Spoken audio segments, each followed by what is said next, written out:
Welcome back to part 2 of episode 9 of Between2Matts. And we're continuing with our flippy floppy book discussion / review of the Inheritance Cycle, So this would be book 2, which is Eldest. which is your personal favorite. I love this book. But we gotta stay objective. Yep, staying objective. It's kind of hard after talking about The fanboying. Hobbit.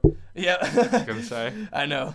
Okay, so to start off, let's list some pros. What's one of your pros for this book? The thing that I love about this book the most is that you get an entire another culture. You get to see the elves in Dueldenvarden. Because elves are always such a mystery in every fantasy novel. And you get to really go inside and see what their practices, their customs, how they view the world. And it's really interesting. And I think it's pretty cool.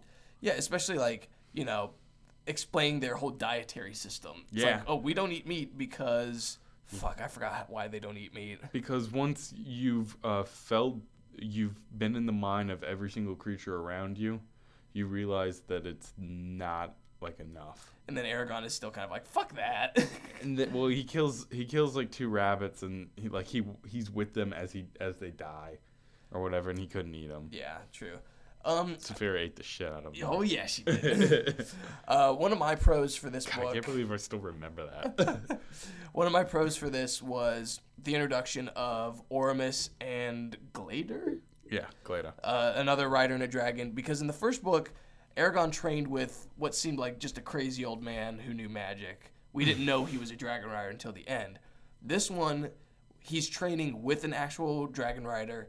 With another dragon, so we get to see how Saphira trains and how he trains, and it's really cool, and it's incredible how much knowledge he obtains over the course of what is it? He's only there for a couple months. He's there for 6 months. Yeah, and it's he gets a lot better. With that whole thing with he almost becomes a god. Yeah. And his whole transformation is also cool. Yeah, that's where he becomes half elf. Yeah, it's all the physical features that you normally get happen immediately. Yeah. So he becomes an elf man. He's man elf. A man elf. He has no physical disabilities anymore. No. He's super agile. And I was like, that's cool. Yep. And he's super strong and all that shit. And his testosterone level goes out of proportion. He's like, I'm gonna fuck Arya. No, that's because of the festival. Yeah. It's because it's potent drunk magic. Yeah. Pheromones are going everywhere. Yeah. Okay, so let's list some cons of the book. What's one of your My primary? number one con is the Roran storyline. I thought it was really cool for the first couple of for the first 2 cuts. And then I was like, this is stupid. It was really dumb. Well, yeah, it just got to a point where I'm just like, fuck, man, just come on. I actually skipped that. I was like, I don't care what's going on with Roran. I only care about what's going on with the elves and with Aragorn because this book is for him, not for Roran. Yeah.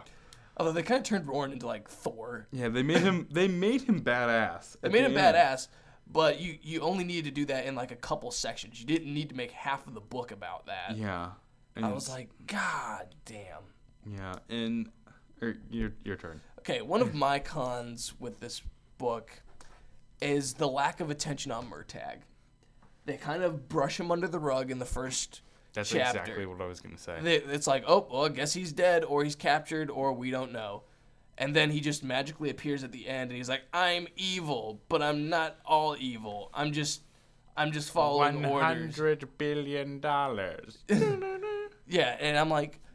He's a scapegoat. Yeah, he's a scapegoat. He's a plot device. And it's like, oh, he is now solely included just to give Aragorn a conflict and a reveal. I'm pretty sure George Lucas came at that reveal. He totally did. He's like, why did I think of that? Why did I think Darth Vader was his half-brother? Oh, my God. Sidetracked. Yep. But the focus, instead of Roran's story, it should have been Murtagh. Yeah, that would have been awesome. His thought process, what's going on with him. All the torture, all the things that his inner conflict. Yeah. Him, his bonding with Thorn. Yeah. Because Thorn is like given nothing to do in the entire series. He's just like, okay, challenge for Saphira, except not. Yeah. She's like, If by the way, I trained with Ormus, and I'm awesome. Yeah, if they had given Thorn more dimension, it would have been like, this is a conflict I don't want to see happen. It makes it a little more emotion, like it makes it more emotional. It's like we don't want to see these people fight. Whereas like I was like, Aragon, kick his ass. I don't care. He's a dick. Speaking of Aragon Yeah. and all that crap, at the final battle, he's like throughout the book you kind of learn, you know, that you can kill people super duper easily, and that there's still energy inside their bodies. And you can draw upon that energy once they die. Instead of taking all that energy and storing it in like swords or like jewels and stuff like that, he just lets it go. So there's all these dead people that he just killed that instead of taking their energy and ensuring that they will be successful in the future, they just don't do anything.